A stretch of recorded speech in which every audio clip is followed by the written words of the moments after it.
மனிதனை ஒழுங்குபடுத்துகின்ற ஆற்றல் தமிழுக்குத்தான் உண்டு.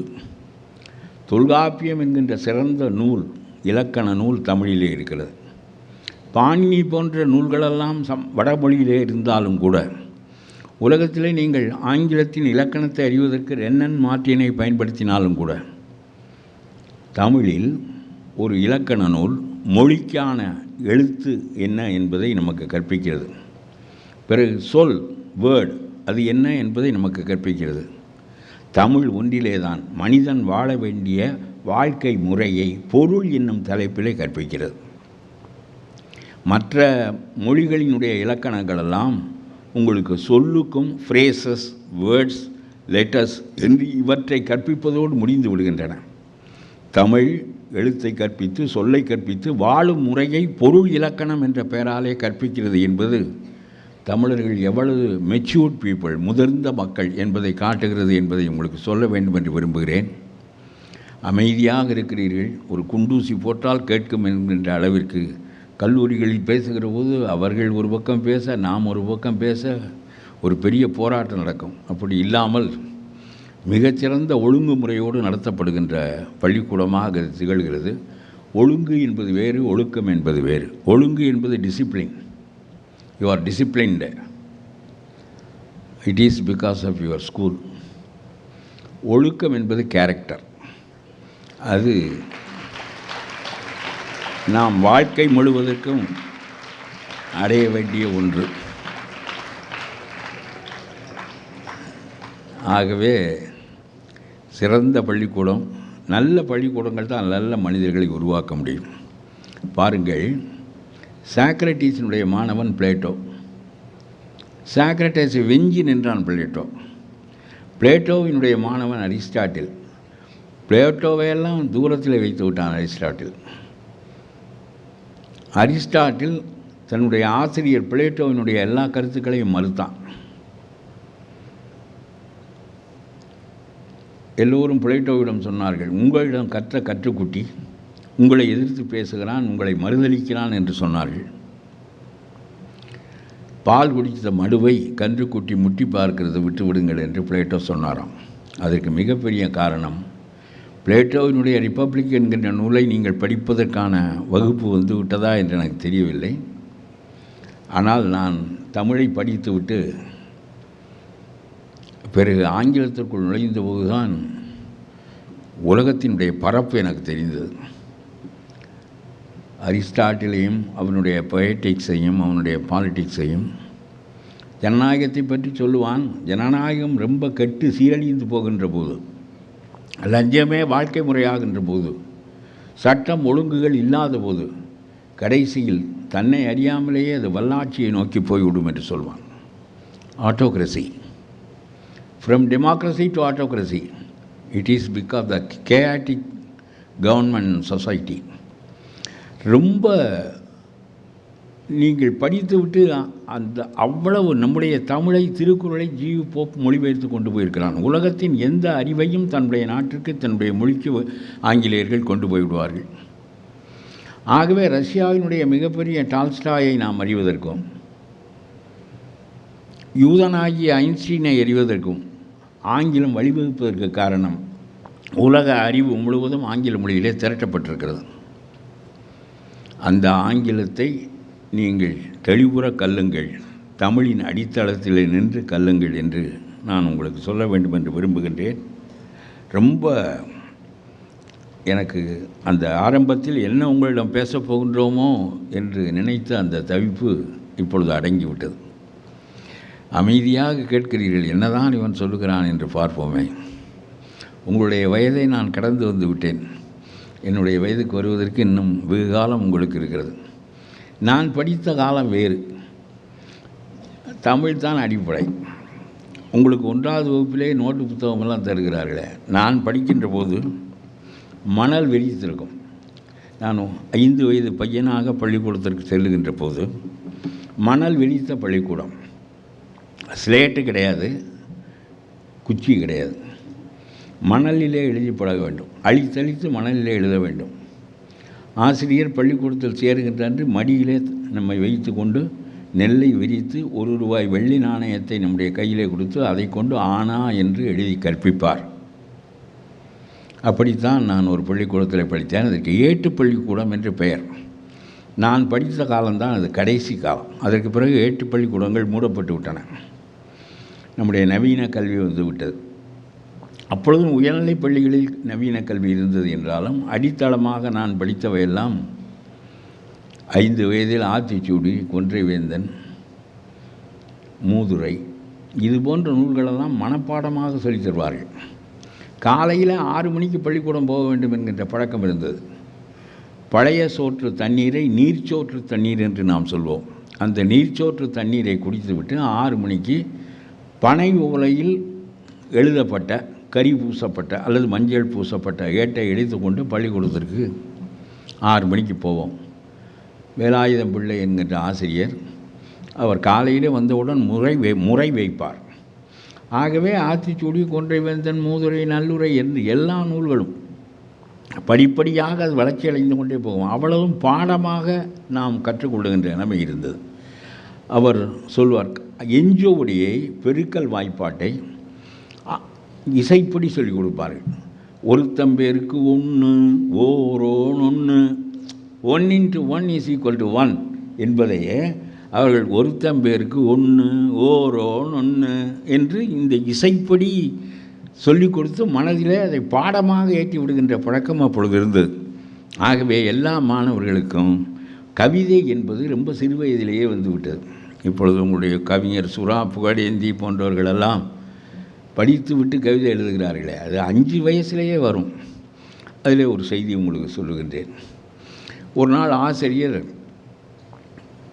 எப்பொழுதும் பாடத்தை அவர் ஆரம்பிக்கின்ற போது நெடுமால் திருமருகா என்று ஆரம்பிப்பார். நெடிய திருமாலின் மருமகனாகிய முருகனே என்று கடவுளின் பெயரை சொல்லி ஆரம்பிப்பது வழக்கம். அப்படி சொல்லிவிட்டு பாடங்களை சொல்லுவார்கள். ஒரு நாள் ஆசிரியர் ஒரு திருமண வீட்டுக்கு போக வேண்டியிருந்தது. பள்ளிக்கூடத்தில் உயரமானவனை மானிட்டராக வைத்திருப்பார்கள். அப்படி ஒரு மானிட்டர் இருந்தான். அவனிடம் ஆசிரியர் சொல்லிவிட்டு போனார், இவனெல்லாம் இவங்களுக்கெல்லாம் முறை வச்சு சொல்லி கொடுத்துக்கிட்டு நான் வந்துடுறேன்னு சொல்லிவிட்டு போனார். அந்த மானிட்டர் சரிடா எல்லாரும் முறை வைங்கடா என்று சொல்லி அவன் தொடங்கி வைத்தான். நெடுமால் திருமருகா என்று.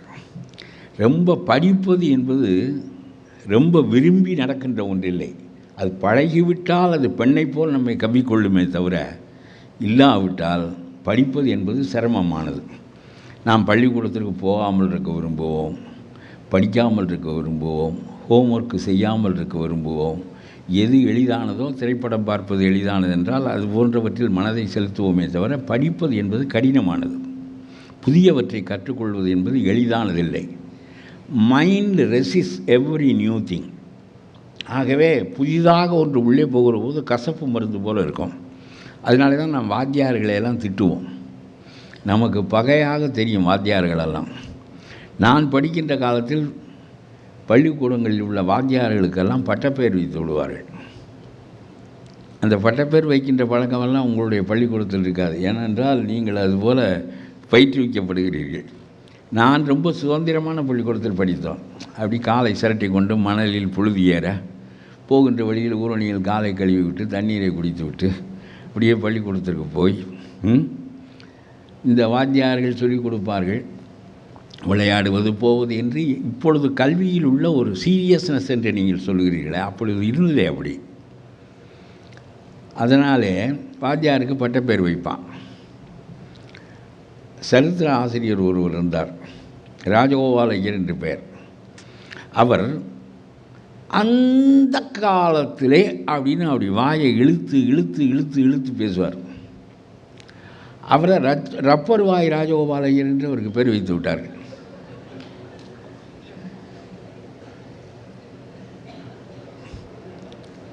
அவரை இன்றைக்கி என்ன கிளாஸ்லன்னா ரப்பர் வே அப்படிம்பாங்க. ஆச்சு, ரொம்ப அநியாயம். வாத்தியார்களை பாடாப்படுத்துவாங்க. வாத்தியார்களுக்கு அடிக்கின்ற பழக்கம் இருந்தது, இப்பொழுது இல்லை. பெரம்பு வைத்து அடிப்பார்கள். என்னடா சொன்னேன் சார்? நான் சொல்ல சார் ரப்பர் வாய், நீ தான் சார் சொன்னேன் அப்படி. அதை வேறு ஒரு தடவை உறுதிப்படுத்துவேன் அவர்கிட்ட. சாமானிய பெயரில் வைங்க. அது ஒரு சுதந்திரமான காலம், அது வேறு. முறை வைக்க சொல்லி மானிட்டர்னு சொல்லிவிட்டு போய்விட்டான். வழக்கம் போல் அவன் ஆரம்பித்தான் முதல் வரியை.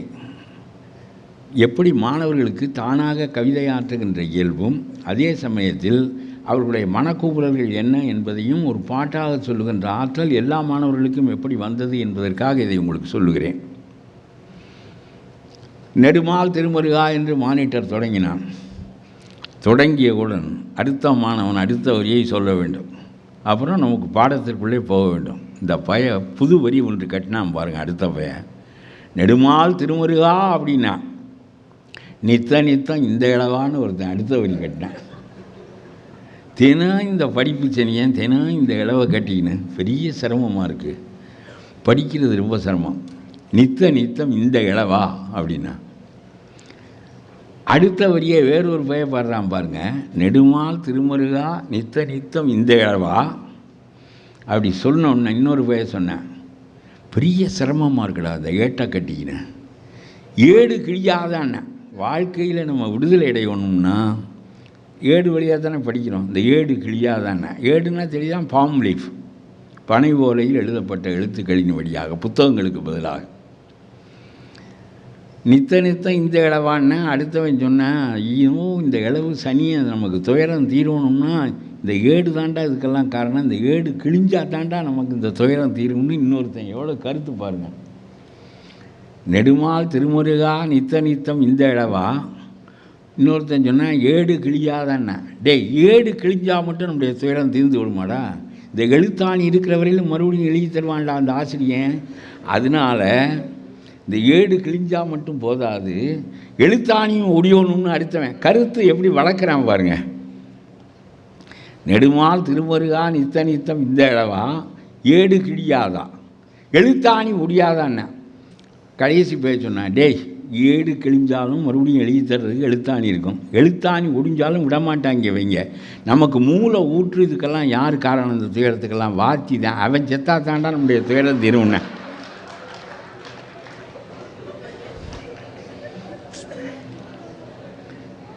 இப்போ உங்களுக்கு பாட்டையும் சொல்கிறேன் கேளுங்க.